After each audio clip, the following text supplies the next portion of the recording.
Then the next step, that's step number 1. Step number 2 is get rid of what you don't want. I bet you if I were to visit you, let's say you invite me for a cup of coffee and you show me your apartment, you show me the house, and this is where the closet is. Would we find some clothes you haven't worn in at least a year in your closet? Yes, we would. Would we find some old magazines, possibly, that you were going to read one of these days, or old newspapers or books that you bought you never opened up? Oh, yeah. Oh, yes, right?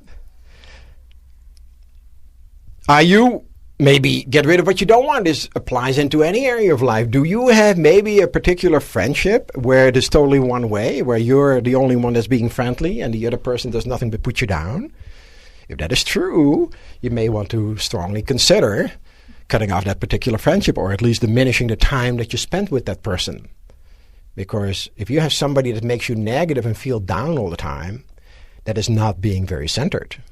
So again, you need to examine, what do I want and what do I not want? So get rid of what you don't want. Then make a written list, and I emphasize the word written, list of what you do want. There's power in writing things down. There's a huge difference between having it into your head and writing things down.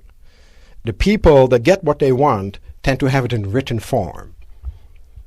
That makes it real. Also, if you want more prosperity and abundance in your life, be open to receive. When you leave here, and as you're about to go to your car, you see a shiny dime in front of your left tire, guess what I want you to do? I want you to pick it up. Because if you don't, even if it's a penny, I want you to pick it up. Because if you don't, the message you're sending out is, I don't want anymore. But it's dirty. You don't know where it's been. Exactly. So you put it in a little tissue and you clean it up. But you do not turn it down. Because then the message you're sending out, it is like a child. Remember what you heard in raising a child? It doesn't make any difference what you say, it's what you do. Well, this is really true for you in your life as well. It doesn't make any difference what you say. It is what you do. If you say, I want more money, and you find money and then you say no, it is your actions that determine what's going to happen next. So I want you to be open to receive, even a dirty penny. How about this ugly gift that you're getting for Christmas? Or the ugly gift, or somebody says to you, I'm cleaning this stuff up. Here's this lamp. Here, I'd like you to have this lamp. And you think this is the ugliest thing you've ever seen in your life. Now, rather than saying, well, I know, your other neighbor mentioned to me that she really likes that lamp and try to get rid of it that way, you don't say anything. You smile. You accept it gracefully. Thank her profusely for thinking of you that way. Appreciate her. And then turn around to the other neighbor and say, I have a wonderful gift for you.